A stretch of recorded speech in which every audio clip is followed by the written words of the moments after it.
ఇదే సమయంలో మనకు ఒక బ్రేకింగ్ న్యూస్ అంతోంది. ఈ ఇన్నర్ రింగ్ రోడ్ స్కామ్ కు సంబంధించి సిఐడి అధికారులు ఏసీబీ కోర్టులో ఛార్జ్ షీట్ వేశారనేటటువంటి బ్రేకింగ్ న్యూస్ అంతోంది. ఈ ఛార్జ్ షీట్ లో చాలా ఆసక్తి కలిగించేటటువంటి అంశాలు, విస్తుగొలిపేటటువంటి అంశాలు చాలా కనిపిస్తున్నాయి. ఇక్కడ నారాయణ, చంద్రబాబు, అలాగే లింగమనేని రమేష్, వాళ్ళ సోదరుడు, ఇంకా కొంతమంది ఉన్నారు. వాళ్ళ పేర్లన్నీ కూడా ఇందులో కనిపిస్తున్నాయి. ఆశ్చర్యకరమైనటువంటి అంశం ఏంటంటే ఇక్కడ సింగపూరు ప్రభుత్వంతో ఒప్పందం చేసుకుంటున్నాము అని చెప్పినటువంటి చంద్రబాబు సింగపూరు ప్రభుత్వంతో ఎక్కడా ఒప్పందం చేసుకోలేదు. రాజధాని నిర్మాణానికి సంబంధించి ఆయన చేసుకుంది కేవలం ఈశ్వరన్ అనేటటువంటి అవినీతి పరుడు ఏర్పరిచినటువంటి కన్సార్షియంతో అక్కడ ఆయన ఒప్పందం చేసుకున్నారన్న అంశం బయటపడుతోంది. ఇప్పటికే సింగపూర్లో ఈశ్వరన్ అరెస్ట్ అయిపోయారు. ఆయనకి సంబంధించినటువంటి ఆ మంత్రి పదవిని తొలగించారు. ఆయన అనేక కేసులను ఎదుర్కొంటున్నారు. అవినీతి పరుడుగా ముద్రపడ్డారు. అలాంటి అవినీతి పరుడనే ముద్ర వేసుకున్నటువంటి ఈశ్వరన్ని తీసుకొచ్చి ఈయనే సింగపూరు ప్రభుత్వం అన్నట్టు మనకు ప్రొజెక్ట్ చేసి సింగపూరు ప్రభుత్వంతో మనం ఒప్పందం చేసుకుంటున్నామని భ్రమలు కల్పించి అబద్ధాలు చెప్పి ఇది సింగపూరు ప్రభుత్వంతో ఒప్పందం కాదు, కేవలం వ్యక్తిగతంగా ఈశ్వరన్ అనేటటువంటి వ్యక్తి తన వ్యాపారాల కోసం ఏర్పరిచినటువంటి కన్సార్షియంతో ఒప్పందం చేసుకున్నారు చంద్రబాబు. ఇప్పుడు ఆ దొంగ నాటకాలన్నీ కూడా ఈ ఛార్జ్ షీట్ రూపంలో మనకు స్పష్టంగా కనిపిస్తున్నాయి. ఇన్నర్ రింగ్ రోడ్ కేసులో ప్రధాన ముద్దాయిలుగా చంద్రబాబు, మాజీ మంత్రి నారాయణ, A1, A2, వీరితో పాటు నారా లోకేష్, లింగమనేని రాజశేఖర్, లింగమనేని రమేష్. వీళ్ళ కోసం ఇన్నర్ రింగ్ రోడ్ని, ఈ లింగమనేని కోసం, అలాగే లింగమనేని ఇచ్చినటువంటి హెరిటేజ్ భూముల కోసం ఆ ఇన్నర్ రింగ్ రోడ్ అలైన్మెంట్ మొత్తం కూడా వంకర్లు టింకర్లు, వంకర్లు టింకర్లు. ఎక్కడ లింగమనేని భూములు ఉంటే దాని పక్కన నుంచి ఇన్నర్ రింగ్ రోడ్ వెళ్తుంది. మన లింగమనేని కోటీశ్వరులు అయిపోవాలి.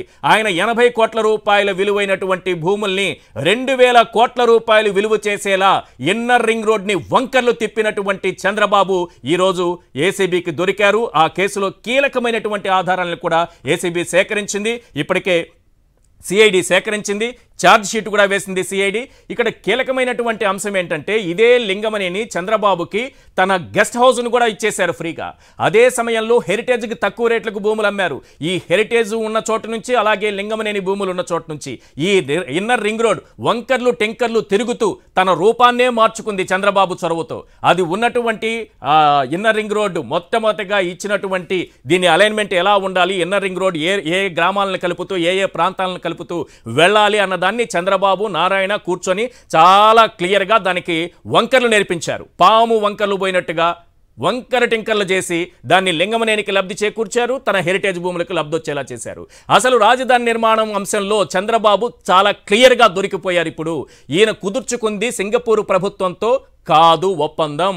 అక్కడ ఉన్నటువంటి కొంతమంది ఈరోజు ఏదో దన్నాలు దీక్షలు చేస్తున్నారే, వాళ్ళందరూ కూడా వినండమ్మా, చక్కగా వినండమ్మా, మీ చంద్రబాబు నాయుడు గారు చేసినటువంటి ఆయన ఇచ్చేటటువంటి సలహాలతో ఈరోజు దీక్షలు చేస్తున్నారు కదా, క్లియర్గా వినండి. రాష్ట్ర ప్రజలకు అర్థమయ్యేలా చెబుతున్నాను వినండి. చంద్రబాబు చేసినటువంటి మోసం ఇన్నర్ రింగ్ రోడ్డు విషయంలో, అలాగే రాజధాని విషయంలో, ఇన్నర్ రింగ్ రోడ్డు విషయంలో లింగమనేనికి లబ్ధి చేకూర్చేలా, తన హెరిటేజ్ భూములకు లబ్ధి కలిగేలా ఇన్నర్ రింగ్ రోడ్ని వంకర్లు తిప్పారు. రెండవది, ఆయన సింగపూర్ ప్రభుత్వంతో ఒప్పందం చేసుకోలేదు, కేవలం ఈశ్వరన్ అనేటటువంటి సింగపూర్ మంత్రి అవినీతి పరుడుగా ముద్ర వేసుకున్నటువంటి మాజీ మంత్రితో ఆయన ఏర్పాటు చేసినటువంటి కన్సార్షియంతో ఒప్పందం చేసుకుని ఈ రాష్ట్ర ప్రజలందరినీ మోసం చేశారు చంద్రబాబు. ఇప్పుడు పక్కా ఆధారాలతో సిఐడికి దొరికిపోయారు. ఇదే అంశాలు, ఈ అంశాలన్నీ కూడా ఈరోజు సిఐడి వేసినటువంటి ఛార్జ్ షీట్లో క్లియర్గా కనిపిస్తున్నాయి.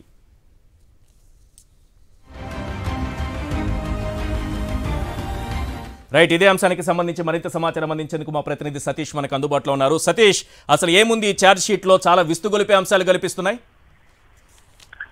ఈశ్వర్, ఇన్నర్ రింగ్ రోడ్ అదేవిధంగా రాజధాని మాస్టర్ ప్లాన్ కేసుకు సంబంధించి సిఐడి ఈ రోజు ఏసీబీ కోర్టులో ఛార్జ్ షీట్ దాఖలు చేసింది. ఇప్పటికే అనేక కోణాల్లో అనేక మంది వ్యక్తులను పూర్తి స్థాయిలో విచారించింది సిఐడి. ఈ నేపథ్యంలో నారా లోకేష్, మాజీ మంత్రి నారాయణ సహా నారాయణ బంధువులు, ఆ కుటుంబ సభ్యులు అందరినీ కూడా పలు దఫాల్లో విచారించినటువంటి సిఐడి ఇప్పుడు ఈ ట్రయల్ కోర్టు ఏదైతే ప్రస్తుతం ఉందో ఏసీబీ కోర్టు ఉందో, ఏసీబీ కోర్టులో సిఐడి ఈ కేసుకు సంబంధించి ఛార్జ్ షీట్ దాఖలు చేసింది. ఛార్జ్ షీట్ లో ప్రధానంగా ఈ కేసుకు సంబంధించినటువంటి ప్రధాన ముద్దాయిలు నారా చంద్రబాబు నాయుడు A1 గా ఉన్నారు ఈ కేసులో. అదేవిధంగా మాజీ మంత్రి నారాయణ, వీళ్ళిద్దరు కూడా అప్పట్లో సిఆర్డిఏకు చైర్మన్ గా చంద్రబాబు నాయుడు వ్యవహరించారు. ముఖ్యమంత్రి హోదాలో వైస్ చైర్మన్ గా నారాయణ వ్యవహరించారు. అదేవిధంగా దీంతో పాటుగా నారా లోకేష్ అలాగే లింగంనేని రాజశేఖర్, లింగంనేని రమేష్ లు ప్రధానమైనటువంటి ముద్దాయిలుగా ఇందులో పేర్కొన్నారు. ప్రధానంగా ఇందులో ఉన్నటువంటి కొన్ని ఆరోపణల పైన స్పష్టంగా సిఐడి విచారణలో తేలినటువంటి అంశాలన్నింటినీ కూడా ఈ ఛార్జ్ షీట్ లో పేర్కొంది.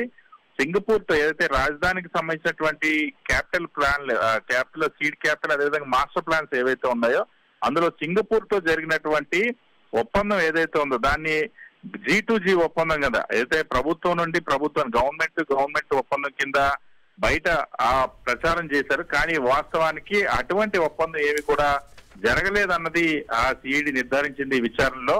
అంతేకాకుండా ఒకవేళ G2G MOU జరిగితే దానికి కేంద్ర ప్రభుత్వం అనుమతి ఉండాలి. అటువంటి అనుమతులు కూడా కేంద్ర ప్రభుత్వం గవర్నమెంట్ ఆఫ్ ఇండియా నుండి ఎక్కడ కూడా తీసుకున్నటువంటి దాఖలాలు లేవన్న అంశాన్ని చాలా స్పష్టంగా సిఐడి ఛార్జ్ షీట్ లో పేర్కొంది. అదేవిధంగా ఈ తప్పుడు మార్గంలో తప్పుడు సమాచారాన్ని బయట ప్రచారం చేసి ఫారెన్ మాస్టర్ ఏదైతే మాస్టర్ ప్లాన్ కి సంబంధించి MS సుబ్బానా జురాంగ్ సంస్థకి దీన్ని మాస్టర్ ప్లాన్ ని నామినేషన్ బేసిస్ లో ఇవ్వడం, దానికేమో కోట్లాది రూపాయలు చెల్లించడం, ఇదంతా కూడా పూర్తిగా చట్ట విరుద్ధంగా జరిగింది.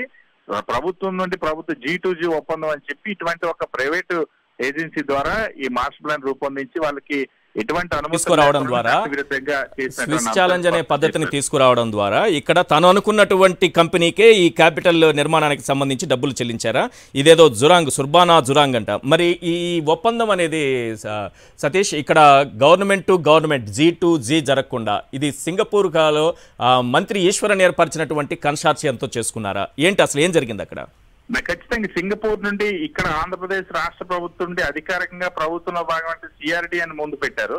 అక్కడ సింగపూర్ కి సంబంధించి ఆ ఈశ్వరాన్ని బయట తీసుకొచ్చి ఈశ్వరంతో ఉన్నటువంటి లాలూచి ఒప్పందం మేరకు అతను తెర మీద చూపించినప్పుడు కూడా అక్కడ ఒక ప్రైవేట్ సింగపూర్ అంటే ఒక ప్రైవేట్ కన్సల్టెన్సీతో ఒప్పందం చేసి దీన్ని వాస్తవానికి ప్రైవేట్ సంస్థ చేసుకున్న ఒప్పందాన్ని G2G ఒప్పందంగా క్రియేట్ చేసి కేంద్ర ప్రభుత్వం నుండి కూడా అనుమతులు తీసుకోకుండా చేశారు. ఈ నేపథ్యంలోనే జరిగిన అక్రమాలని ఇన్నర్ రింగ్ రోడ్ లో ప్రధానంగా లింగంనేని రమేష్ కు ఉన్నటువంటి ల్యాండ్ బ్యాంకు, మాజీ మంత్రి నారాయణకు ఉన్నటువంటి ల్యాండ్ బ్యాంకు, హెరిటేజ్ ఏదైతే ఉందో హెరిటేజ్ కు ల్యాండ్ బ్యాంక్, ఈ మూడిటికి కూడా మేలు జరిగేలాగా ఇన్నర్ రింగ్ రోడ్ అలైన్మెంట్ కూడా మార్చినట్టు ఆ ఛార్జ్ షీట్ లో పేర్కొన్నారు. ఇది ఇప్పుడు ఈ ఛార్జ్ షీట్ అనేక అంశాల్లో సంచలనమైన అంశాలను బయటపెట్టింది. ఏసీబీ కోర్టులో ఈ రోజు ఈ ఛార్జ్ షీట్ ని దాఖలు చేశారు. Thank you Satish.